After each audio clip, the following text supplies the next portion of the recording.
अनेकों वर्ष पहले की बात है, जब न माइक्रोस्कोप थे और न ही कोई सूक्ष्मदर्शी यंत्र। तब ऋषभदेव, जो जैन दर्शन के प्रथम तीर्थंकर, सूक्ष्म जीवों की बात कर रहे थे और बता रहे थे कि हवा में भी सूक्ष्म जीव होते हैं, जमीन में भी सूक्ष्म जीव हैं और वनस्पति में भी सूक्ष्म जीव हैं।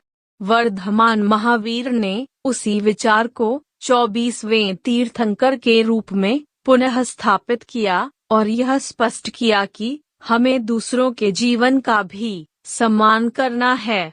ऋषभदेव ने असी यानी तलवारबाजी, मसी यानी लेखन कला, कृषि, विद्या, वाणिज्य, शिल्प, ये 6 कलाएं इंसानों को सिखाई।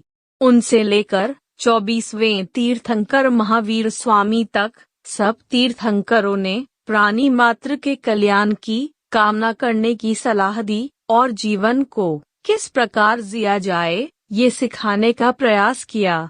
ये बात गौर करने की है कि 2600 साल पहले महावीर स्वामी लोगों को ये समझा रहे थे कि हमारे विचार, हमारी सोच, हमारी मनोकामना और हमारे कर्म हमारे भविष्य को तय करती है। उन्होंने उस समय कई उदाहरणों से ये समझाया कि हमारा भविष्य या हमारी किस्मत कोई लिखी हुई नहीं है, बल्कि हम लोग अपनी सोच और अपने कर्मों से पल पल अपने भाग्य को बनाते और बिगाड़ते रहते हैं।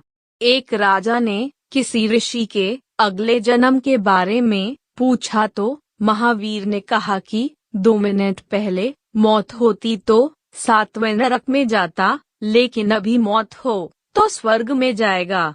जो बात वह समझाने का प्रयास कर रहे थे वो था कि हमको अपनी सोच, अपने विचार और अपने कर्मों के बारे में सजग होना चाहिए।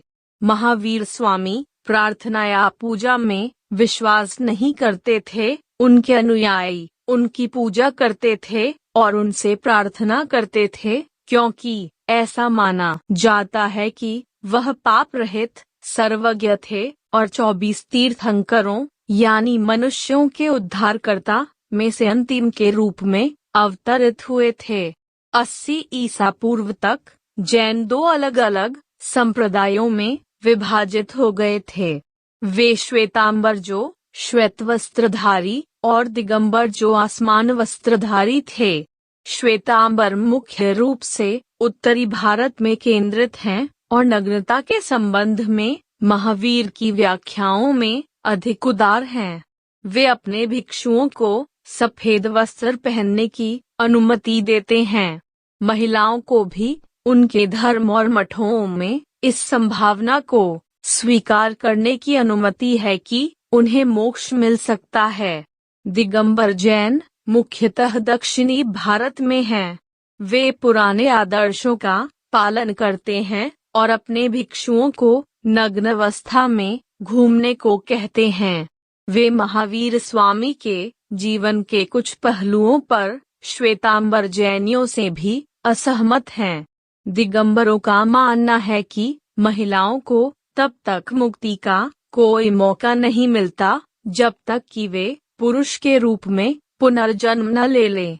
इसलिए मठों और मंदिरों में महिलाओं का प्रवेश वर्जित है। मित्रों, अगर वीडियो पसंद आया है तो प्लीज हमारे चैनल हिमांशु वॉइस को सब्सक्राइब कीजिए एवं बेल आइकॉन को भी दबाना न भूलें तथा वीडियो को लाइक कीजिए एवं कमेंट कीजिए। वीडियो देखने के लिए बहुत बहुत धन्यवाद।